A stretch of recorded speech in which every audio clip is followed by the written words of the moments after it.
What's up everybody, it's KB the Dragon, and today we're going to be talking about Stasis. Stasis takes away way too much control from the player, and we need to have more ways to build to counter around it.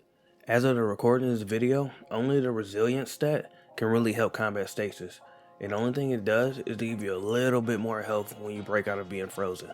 And since the resilience stat is tied mostly to Titans and their barricade, the only people that can really benefit from it are Titans. But what about the other stats, like agility and recovery? They should have passive effects as well to help deal with Stasis. And that's what we're going to talk about today, stats versus Stasis. Stasis can be broken down into three mechanics. We have the slow mechanic, the actual freezing, and the shattering. And on top of that, each class seems to be able to utilize one of these mechanics extremely well. Hunters are great at slowing the opponents, Warlocks are best for freezing, and Titans are best for shattering. So we're going to cater their respective stats to counter those effects. So your agility stat will help combat slow, your recovery stat will help combat being frozen, and your resilience will help more with the shattering. So let's start off by talking about agility and how it affects the slow mechanic. When you're being affected by the debuff slow, it reduces your weapon handling, reload speed, and movement. And you're also locked out of your abilities as well. So to combat that, the higher your agility, the less those effects should be on your Guardian. Basically, the more agility you have, the longer it should take for stacks of slow to eventually freeze you. Also, when you're trying to wear off the slow ability so you can move at normal pace, it should also disappear faster based on how many tiers of agility that you have.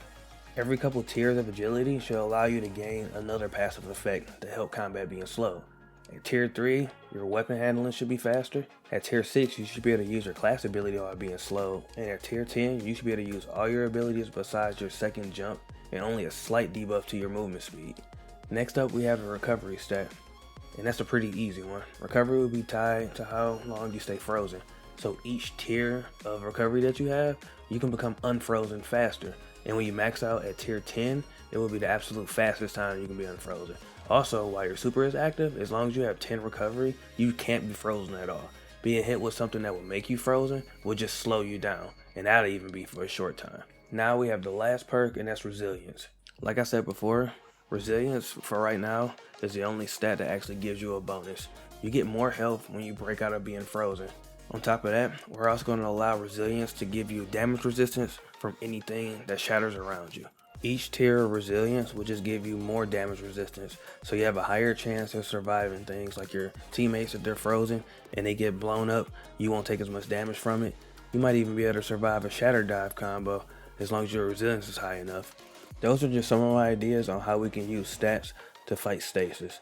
Stasis is a problem in the Crucible, but honestly, we just need more tools to solve that problem. If Bungie can put the controls in our hands to slow down Stasis, the frustration in the Crucible will drop drastically. And giving passive perks to our stats will help out immensely.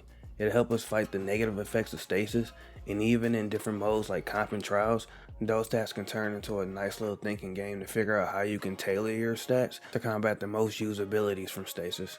But tell me in the comment section below, how do you think Stasis should be balanced in the Crucible? And do you like my idea, or is there anything else you can add to it to make it better? As always, I appreciate your time, and I'll catch you guys in the next video. Peace.